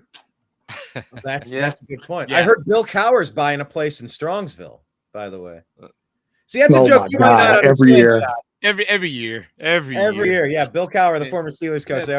We heard he's buying a house in Strongsville. He's coming to the Browns. Yeah, Belichick is his neighbor too. Oh, well, Belichick. I heard Belichick still hasn't signed his contract for North Carolina. Ooh. I read that last week or the week before. I don't know if it means anything. I don't know entirely how accurate it is. Well, the big thing is you got the 2. I mean, you got the Super Bowl coming up this Sunday, and technically after that, that's when everybody is going to go hog wild, signing coaches, doing this, doing that. The Buckeyes lost all their coaches. I heard they don't like Ryan Day. Yeah. So, but we're going to find out next year what Ryan Day's made of now that all of his assistant coaches left. Offensive coordinator, offensive line coach, defensive coordinator. I mean, damn near cleaning house. That's not a great sign. But then the other people say, well, the sign of a good program is that every coach is your assistants. And I'm like, right. I don't know which one I agree. I agree with that. I agree with that. And on top of that, the portal, we're getting like all these great players. Matter of fact, I heard we're getting can't think of the player name, but he ended up passing away, and Pat-Man Jones took his kids in. We're getting that kid, the wide receiver. I know who you're talking about. He played for the Bengals. What's his name? But he was good. Chris Henry. Chris Henry Jr. Yes. We get him. Yes. There it is. What were you going to say, John? I lost my train of thought, but y'all keep going. You lost your train of Jot.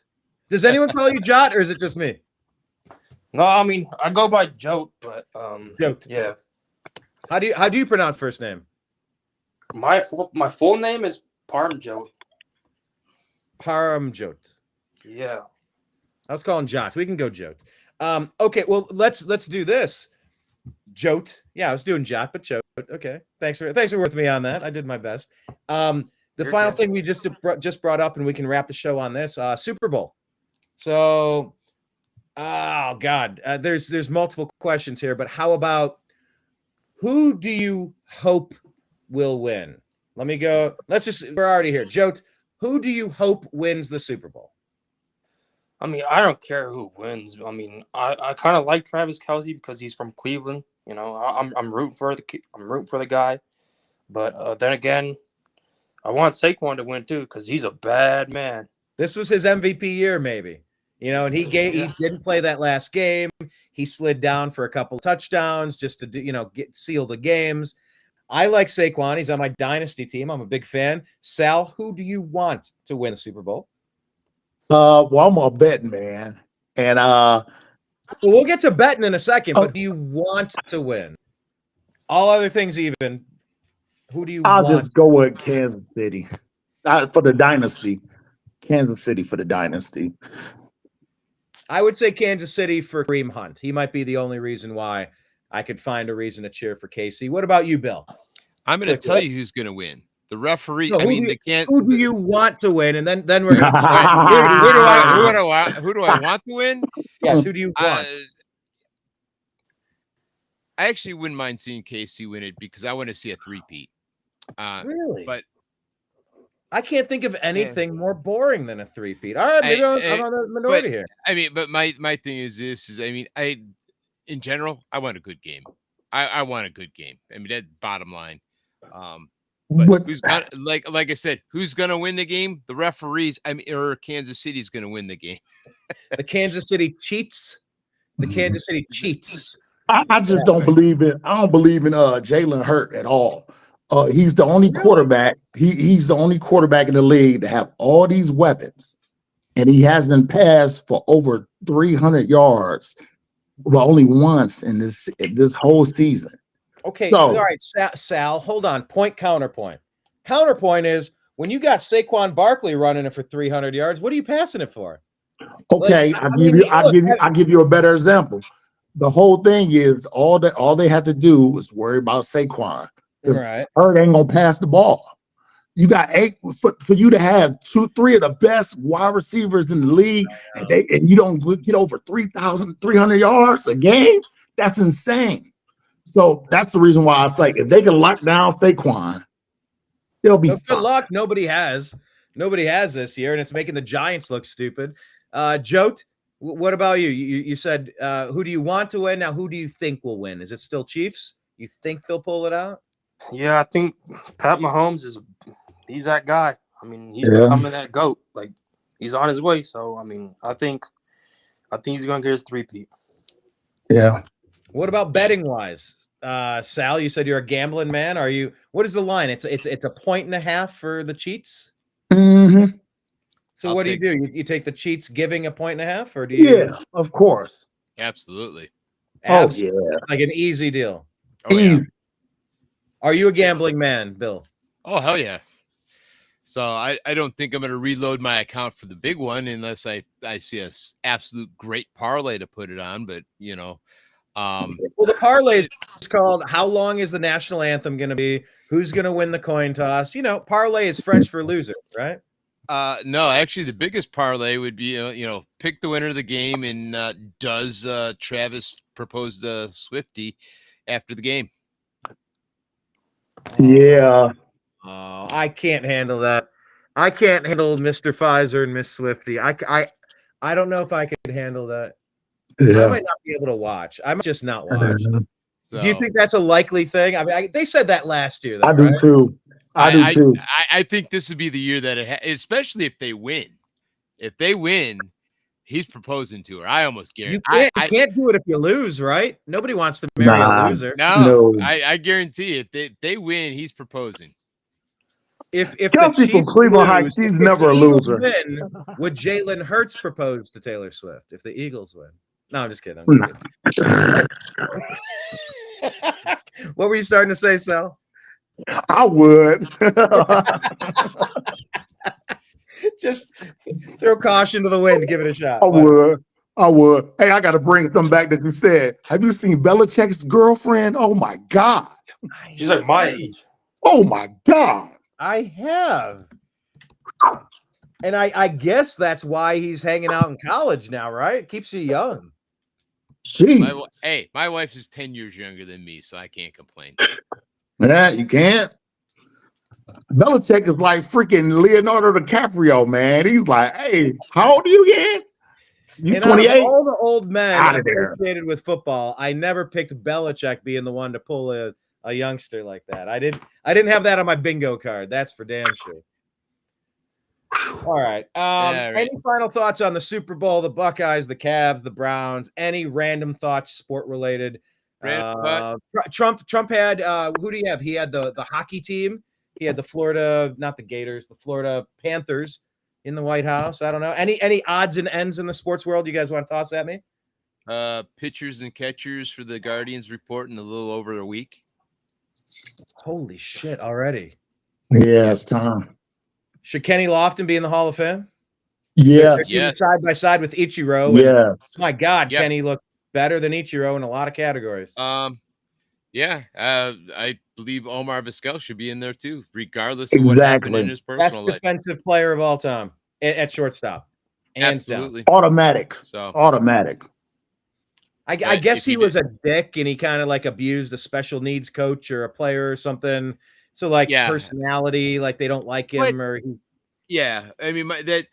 being said, he didn't sharpen his cleats like Ty Cobb. Oh no. He was mean. But if he doesn't make it on this ballot, he won't be able to make it. That's cold.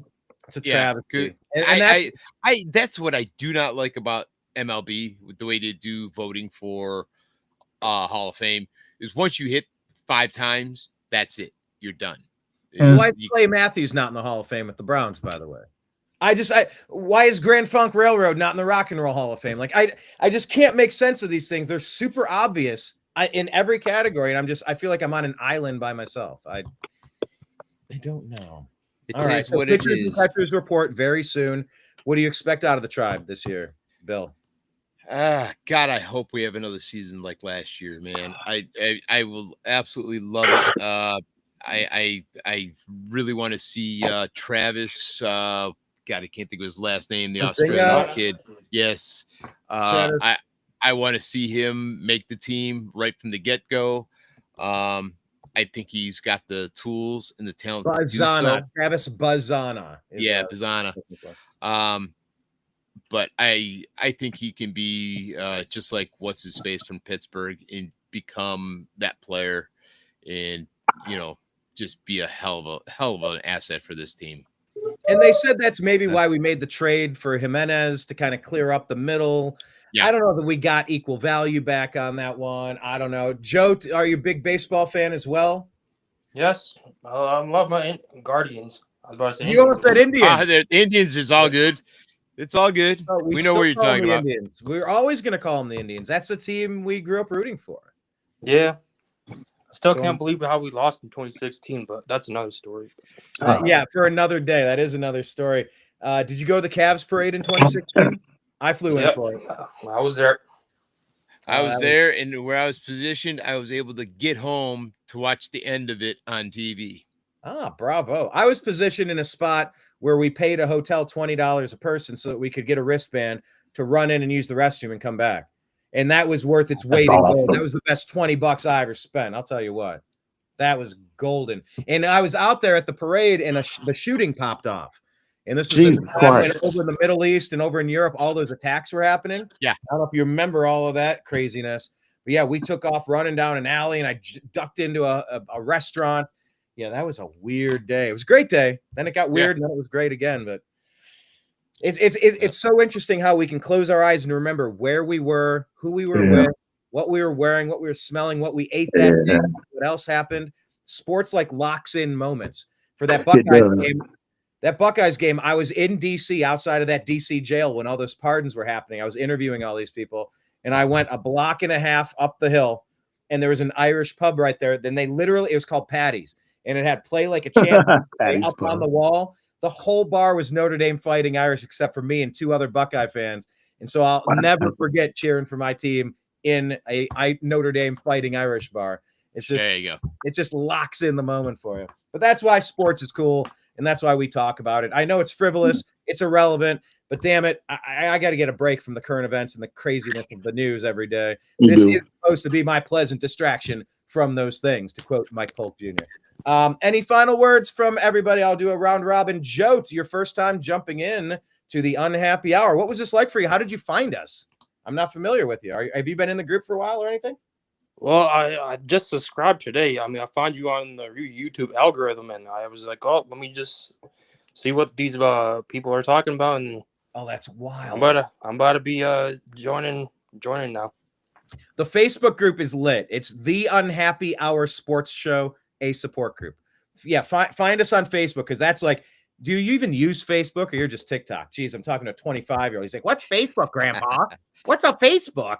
No, I mean, I don't even have TikTok, because that stuff is just like another thing to deal with. But I just have Instagram, Snapchat, and all that. But that's about it. Okay. We're on Insta. We don't do as much on Insta, but we're definitely on YouTube and Rumble, and we knock these shows out as often as we can. But dude, that's awesome, because I was just saying how YouTube fucks with us and doesn't let anybody see us on the algorithm, especially on the suggested videos. But we've recently knocked a few sports shows out, and they gave it to you today. And you're like, who are these guys? You found it. You say, you typed a couple things, and I'm just like, bro, come on in. How wild was this? You just jump into a Cleveland sports show. Yeah, I mean, it was great talking to you guys. I mean, it was a fun time. Heck yeah! Well, thanks for joining us. Appreciate you, Sal. You're a regular, long time, not first time long. I don't know what to say about you, Sal. We invented the 11-11 show. That was 2 years ago, 3 years ago. I'm trying to remember how old that was. 3 years ago, about 3 years. Yeah. But we've been chopping it up for a while, and you've been jumping on. Yeah. What are your final words tonight, just on any topic you feel so inclined to mention? I'm gonna just land my plane with this. I remember 2016 when the Cavs were in the playoffs. It was Father's Day. I had my son. I had a new baby boy, and I had my 3-year-old son. And I was watching the game, and me and him were like lost our mind when Kyrie made the shot. And I'll always remember that for the rest of my life, because of the fact that I had a brand new baby, and I had my son with me, my 3-year-old son with me at the time. And he, to this day, remembers the Cavs game, and he's a Cavs fan. That's awesome. So that's what sports. And those are the moments that are supposed to lock us into being fans for the rest of our lives. Bill, this was your first time jumping on the show as well. You and Joe, your first timers. It's almost like we're at the Rocky Horror Picture Show, and you both have to go on stage and go through the spanking machine. I don't know if you've ever been. Oh, no, that's a thing for virgins. I digress. Just thoughts of, with the Cavs winning their championship, you're talking about memories. I can look at the 2002, 2014, 2025 championship game that the Buckeyes have won.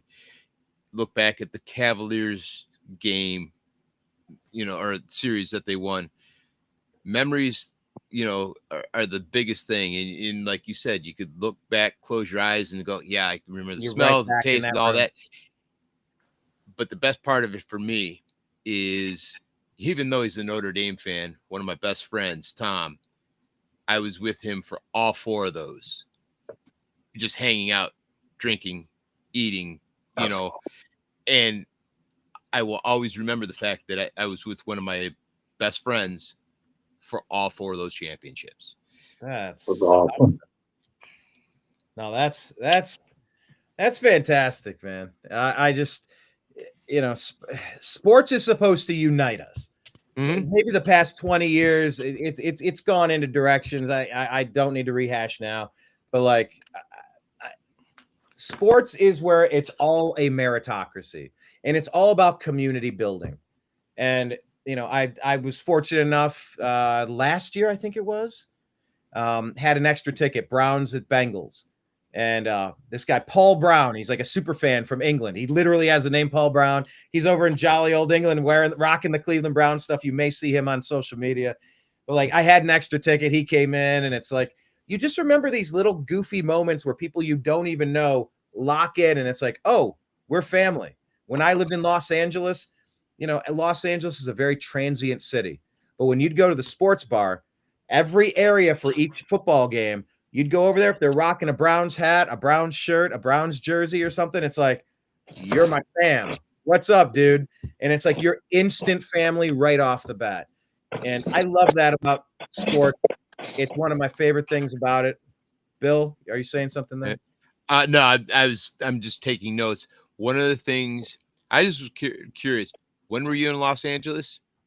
What years? I was there in 2006, and I sold in 2021. Do you remember the name of the sports bar that you went for the Browns backer bar? Oh, by the way, that Browns backer bar, that's where I recorded this. Hi, this is Eric Metcalf, and you're watching. That's crazy. Eric freaking Metcalf. Eric freaking Metcalf. That was at St. Felix. So that was at St. Felix where I met Eric Metcalf, and he recorded that dinner for me. The place I used to go was called Hollywood Billiards, and it was indoor, outdoor, upstairs, downstairs, and it was like living rooms and stuff, couches, and every area had all of their favorite teams, and it was just you gravitated toward where your corner of this monstrous facility was. That was called Hollywood Billiards. That was my favorite place. But then I became a regular at the Buffalo Wild Wings in the hood, right off MLK.